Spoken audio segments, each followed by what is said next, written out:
If an attack happens that intelligence didn't predict, we weren't out of the ball game. That didn't mean that, you know. We kind of judged the severity of the attack and how bad it was by the different bureaus. The bureaus were laid out in a sequence. If intelligence failed and an attack occurred and intelligence wasn't handling it, then it went over to PR. Then we try to PR our way out of the attack. If PR failed, then the next thing it would go over to, the next bureau was the legal bureau, and you try to sue your way out of the attack. And if that failed, the last bureau was finance, and you buy your way out of the attack.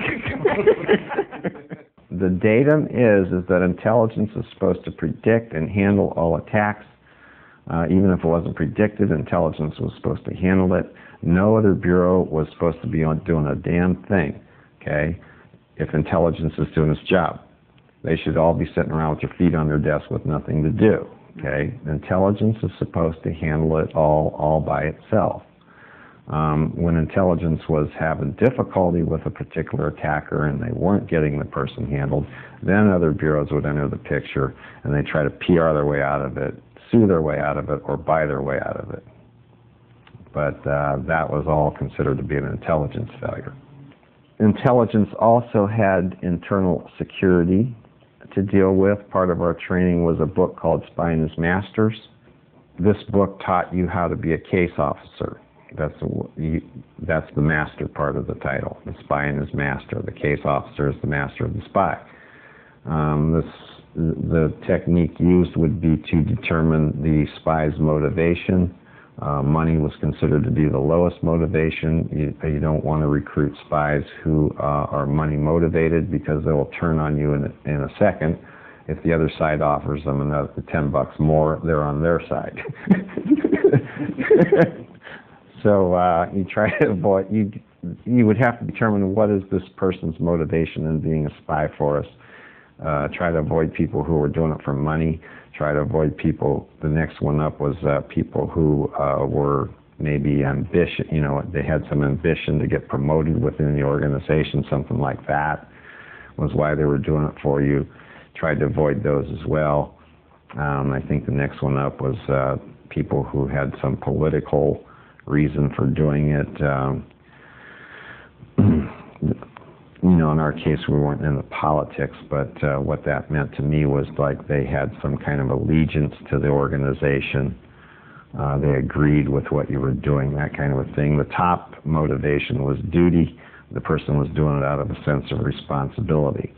And those were the kind of spies we tried to recruit because they were the safest, most unlikely to turn, that kind of a thing. When I say spy, I'm talking about somebody who lives their cover. I'm not talking about somebody who does a 10-minute, well, we call them suitable guises. There's other words for them like pretext, interviews, that kind of a thing. A pretext interview or a suitable guise would be something that was a short-lived, you know, a throwaway type cover for a temporary situation. Geez, I can hardly think of one. Let's say I just wanted to know your telephone number, okay? And so I call up, I don't know your telephone number, or maybe I can't find you, I don't know where you live, but I know where your mother lives, okay? So I call up your mother and say, I'm your friend, and I'm looking for you, can you tell me your phone number, and I get it, okay? That's a suitable guise or a pretext interview, okay? That's a throwaway thing, you know, you just use it once, it's there for a few minutes, and it's gone, you know. You got the information you wanted. Those were commonly used, but I'm not talking, when I say spy, I don't mean that. I mean somebody who is just like in the normal intelligence community, that governments, they're kind of spies that they use on each other. These, you know, those people live their cover. They have false identities in a lot of cases, and we did know how to make false identities for people. You basically go out and you look for an infant death in the newspaper around the age period of the person who's going to be the spy, okay? An infant death, you know, there's a birth certificate on record there, but there's nobody who ever lived that life. So you get their birth certificate, and you go out and you get yourself a driver's license, a social security card, and every other kind of ID you want, and assume that person's name. How do you get the birth certificate? Well, back then, you know, I think laws have changed a little bit. Back then, I mean, you just walk in. It's public record, you know. I want a copy of it. They didn't ask any questions. You know, give you a copy of it, and down you go to the DMV with it. This is me. Give me a driver's license, and do the whole bit, right? You build a whole false identity.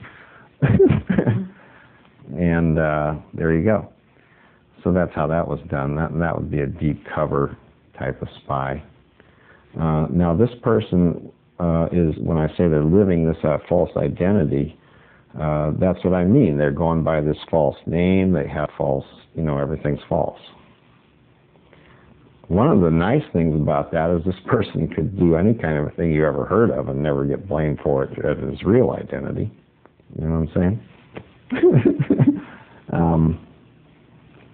It just wouldn't track back to him. We didn't do a lot of that. Mostly people would use their own real names, but they were still deep cover spies because they were living their cover every day. In a lot of cases, they had false names without going through the process of actually, you know, building a total false identity for them. They would just say that we'd send them in to infiltrate the anti-cult movement, for instance, which is something I specifically did. What I did was I took a Scientologist. We wanted to infiltrate the anti-cult movement. I expelled this Scientologist, so on paper it looked like they were expelled. You know, we wrote out the ethics orders, the whole bit, false comm, everything like that. And then this person was kicked out of the church. In everybody's mind in the church, this person was expelled Scientologist. The only people who knew that they weren't was, you know, the guys in the intelligence bureau. And that's a deep cover spy.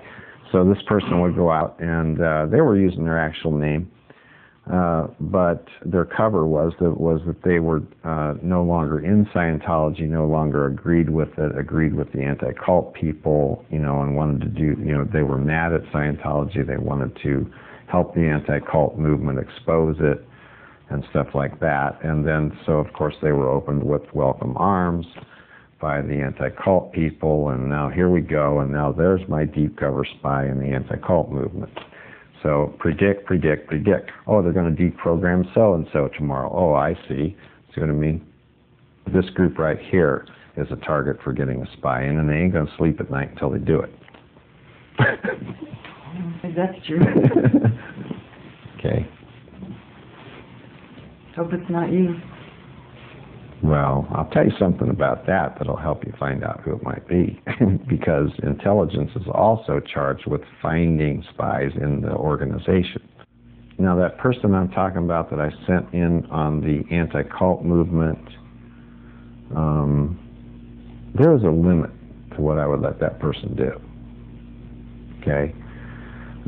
You know, they could criticize, they could help, they could complain, they could natter all they wanted to about Scientology. I really didn't care. But I would not let them go in the newspaper and say it. I would not let them testify in a court case against Scientology. That's going too damn far. You're causing more destruction than you're worth. Okay? You know what I'm saying? Test the person. Yeah. That's what I'm telling you. What I'm doing right here, no way, Jose. You ain't making no tape like that. You know what I'm saying? The case officer is going to put us, you know, no. You ain't doing that. Okay? So that's one way to tell. Yeah.